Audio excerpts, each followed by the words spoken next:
Bom, pessoal, eu havia prometido trazer para vocês uma pequena visão sobre a situação atual de pandemia e a questão econômica. Na verdade, o que a gente pode traçar como comparação, historicamente falando, é um fato concreto: a pandemia de gripe espanhola que aconteceu em 1918. Em 1918, 1919, nós tivemos uma pandemia de gripe espanhola que ceifou aproximadamente 50 milhões de vidas. Em números atuais, isso daria algo em torno de 500 milhões.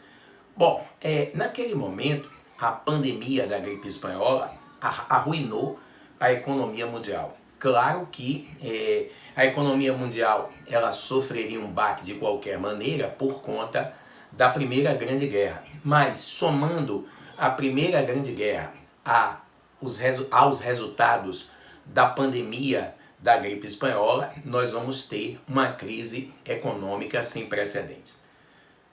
Analisando historicamente o que ocorreu com a gripe espanhola, é possível percebermos, através de dados históricos concretos, que as cidades que tomaram medidas precípuas de distanciamento social nos Estados Unidos foram as cidades que mais rapidamente se recompuseram da crise econômica. Correto? Então, nós temos esse dado histórico concreto que o distanciamento social, que foi uma ação tomada por alguns governos na época da pandemia de 1918, 1919, produziu uma recuperação econômica mais rápida do que nas regiões que não se tomou essas medidas. Além, evidentemente, de nas regiões onde houve o distanciamento social, o impacto em termos de mortes ter sido muito menor. Claro, se você tem um distanciamento social, você terá menos pessoas infectadas num espaço de tempo curto. Claro, é necessário que se diga, do ponto de vista histórico sanitário, uma pandemia ela só é resolvida quando tivermos 100% da população de infectados. Sempre foi assim. Então, na gripe espanhola, o vírus influenza, a pandemia de gripe só foi ceifada quando nós tivemos o contágio de 100% da população. Olha, não confundir contágio de 100% da população com extermínio, até porque se exterminasse esse 100% da população, nenhum de nós estaríamos aqui. Então, podemos fazer essa correlação com o Covid, com a peste negra na Idade Média. A peste negra sumiu quando toda a população foi contaminada. É impossível haver o extermínio de toda uma sociedade, porque existe na medicina aqueles indivíduos que são chamados de portadores. O portador é o cidadão que tem a doença, mas nele os sintomas não se manifestam. São os portadores ou assintomáticos. E na gripe espanhola, como no atual momento do coronavírus, você tem milhares de pessoas assintomáticas. E esses portadores são muito perigosos, não só do ponto de vista da saúde, mas do ponto de vista histórico, porque eles têm a moléstia, não sabem que a possuem e acabam sendo uma bomba no que tange à propagação dessa doença para outras pessoas. Por isso, na ocasião da gripe espanhola, o distanciamento social foi muito importante. A questão de distanciamento social não é impedir que as pessoas tenham a doença. Todos vão ter. A questão é impedir que todos tenham, num prazo de tempo muito curto, levando o colapso do sistema de saúde, levando ao colapso da economia de uma maneira geral. Porque se o sistema de saúde entra em colapso, você vai ter um colapso econômico, é inevitável, porque não tem como dissociarmos economia de saúde, de política, de sociedade. Os fatos, as conjunturas históricas, elas estão absolutamente correlatas. Bom, trazendo um pouco para o que nós estamos vivendo agora, a pandemia do Covid.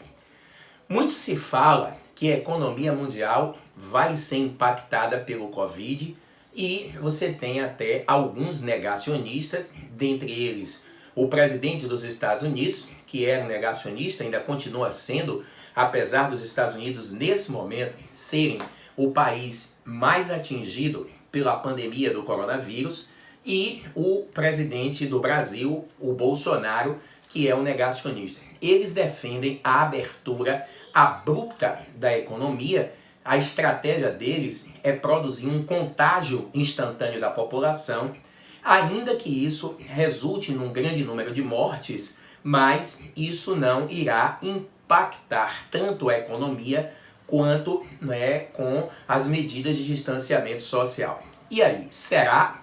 Bom, só saberemos quando iniciar-se o processo de abertura do distanciamento social, porque essa abertura terá que ocorrer.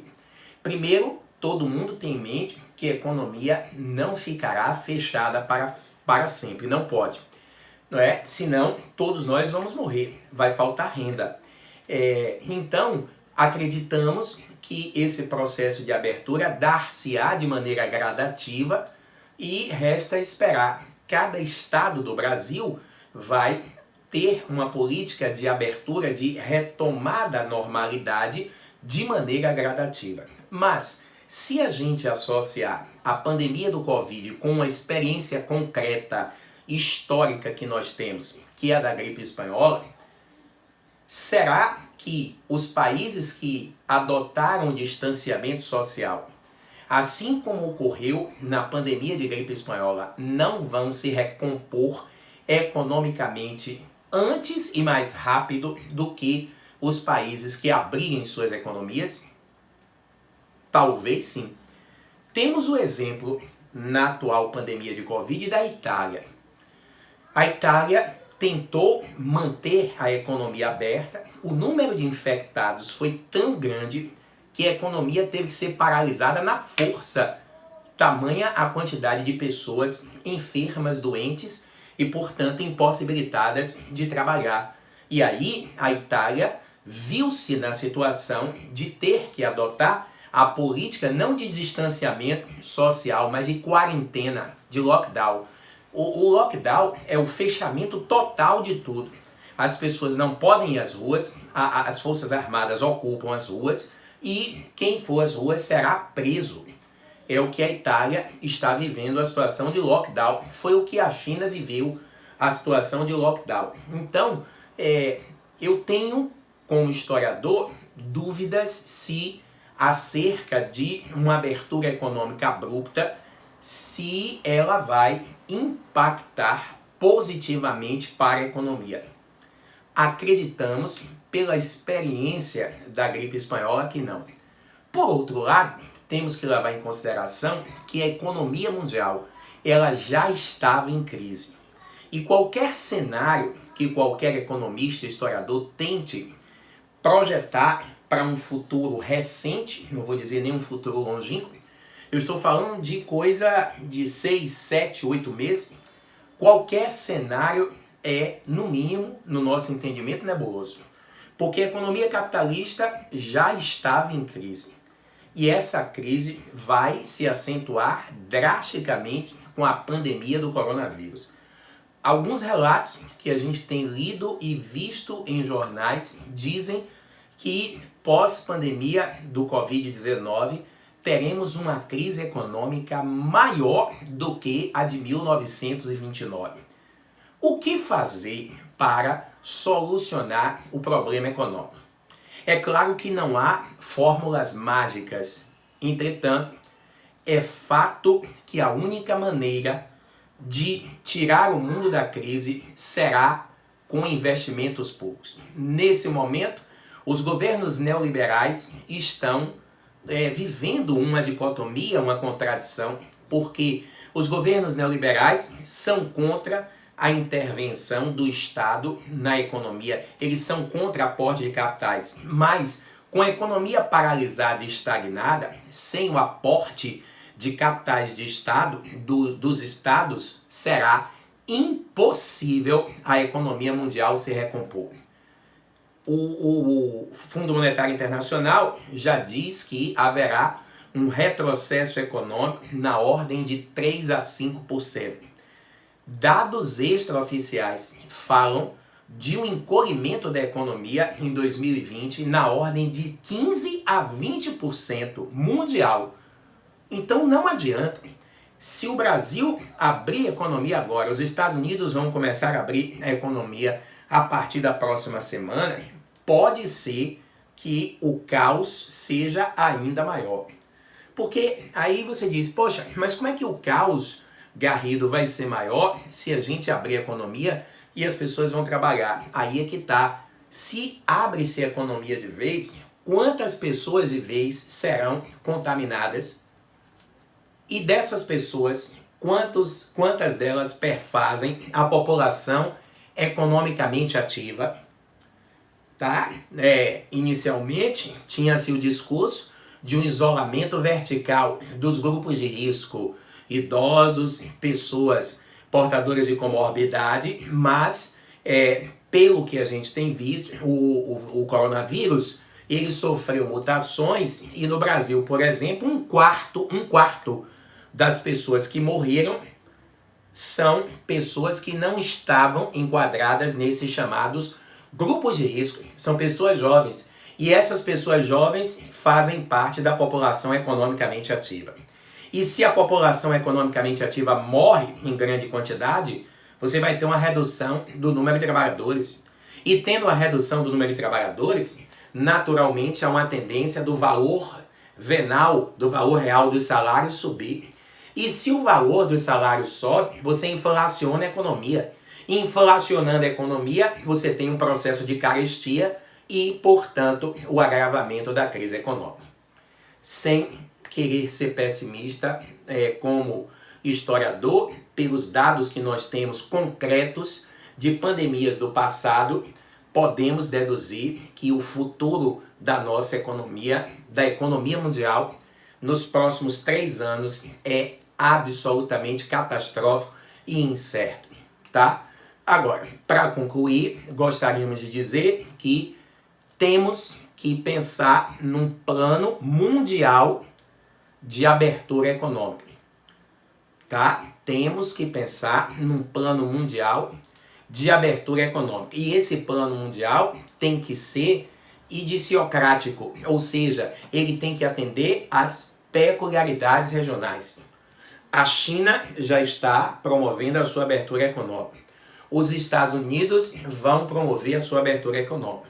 E tudo indica que no início de maio, pelos dados que a gente tem visto, né, a troca do ministro da Economia, uma série de ações do governo federal, no início de maio dar-se-á também o processo de abertura econômica brasileira.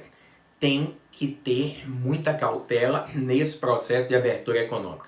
Não se trata de um discurso polarizado, salvar vidas e destruir a economia. Nós temos que pensar num discurso em que se salve vidas e que se salve a economia. Porque salvando a economia, nós estamos salvando vidas. Mas se a gente colocar na balança entre as vidas e a economia, temos que ficar com as vidas. Evidentemente, porque sem vidas não há economia, tá? Então, numa balança de correlação, a vida humana, as relações sociais são muito mais importantes do que qualquer outra relação sociohistórica. Portanto, é preciso muita cautela nessa hora. Não pode se abrir a economia brasileira de maneira abrupta, como quer o presidente Bolsonaro, porque isso pode gerar estragos, sabe-se Deus de que proporções, e também não podemos ficar com a economia fechada 3, 4, 5 meses, porque aí nós também pereceríamos de fome e as atividades produtivas entrariam em colapso total. E aí, professor, a gente tem que esperar, temos que acompanhar atentamente o que vai acontecer da agora para frente. E você, inclusive, que pretende fazer exames externos, Enem, vestibulares e tal, fiquem atentos, porque isso pode ser um tema, né, que aparecerá com certeza, na verdade,